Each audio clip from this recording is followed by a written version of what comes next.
Kaalam ni Solomon 2.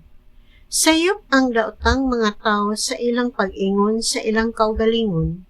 Ang atong kinabuhi mubura ug puno sa kasakit ug kun moabot na ang katapusan niini, wala kitay kalingkawasan.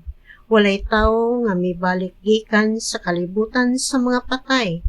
Nataw kita nga sulagma lamang ug inikatapos sa kinabuhi, may sama lamang kita ug wala gayud mataw. Ang atong gininhawa mawala ingon sa aso, ang atong nauna daw usa ka aligato nga gikan sa pinitik sa atong kasing-kasing. Inikapalong ni atong aligatuha, ang atong lawas mahimong abo ug ang atong gininhawa mahimong kabahin sa hangin sa kawanangan. Iniglabay sa panahon, wala na'y mahinumdum sa bisan unsa nga atong nahimo o gikalimtan bisan gani ang atong mga ngalan. Ang atong kinabuhi mulabay sama sa agi sa mga panganod o mahanaw sama sa gabon diha sa kainit sa adlaw. Ang atong panahon niining yuta daw usa ka anino nga lumalabay. Walay makalikay sa adlaw sa atong kamatayon. Gitakda na kini ug walay makauswag niini. Dali, pahimuslan nato ang mga maayong butang sa kinabuhi ug magkinabuhi kita niining kalibutan na sama sa atong gihimo sa batan-on pa kita ug walay kabilinggan.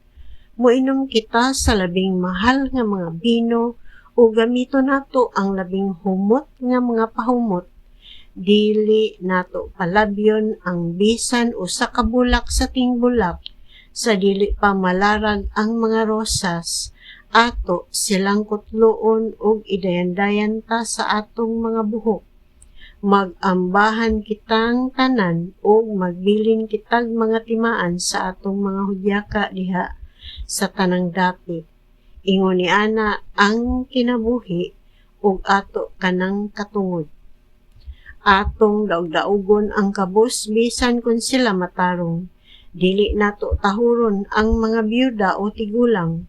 Ang atong kusog maoy balaod sa atong katungod, kay aduna kitay igong kusog sa pagkabot sa atong gusto. Walay makaabot bisan diin pinaagi sa pagkamahuyang. Ang matarong nga mga tawo walay kapuslanan ug mga samukan lamang. Busa mangita kitag higayon sa paglaglag kanila. Supak sila sa atong gibuhat. Nagpasangil sila kanato nga kita nagsupak sa balaod ni Moises ug naglapas sa mga pagtulunan sa atong mga katigulangan. Nangangkon sila nga nakailakuno sila sa Dios ug nagtawag sila sa ilang kaugalingon nga anak sa Ginoo.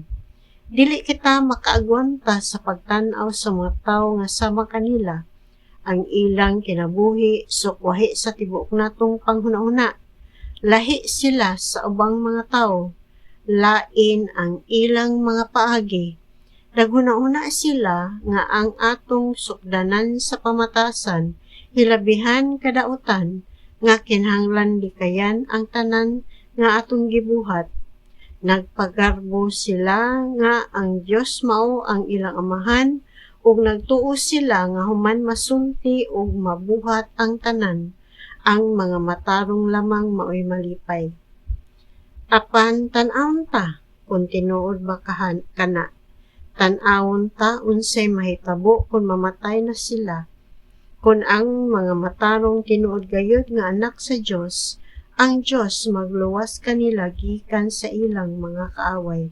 Busa sulayan ta sila, ato silang daog-daugon o sakiton, unya sutaon ta unsa sila, kamalinawon o ka makatarunganon.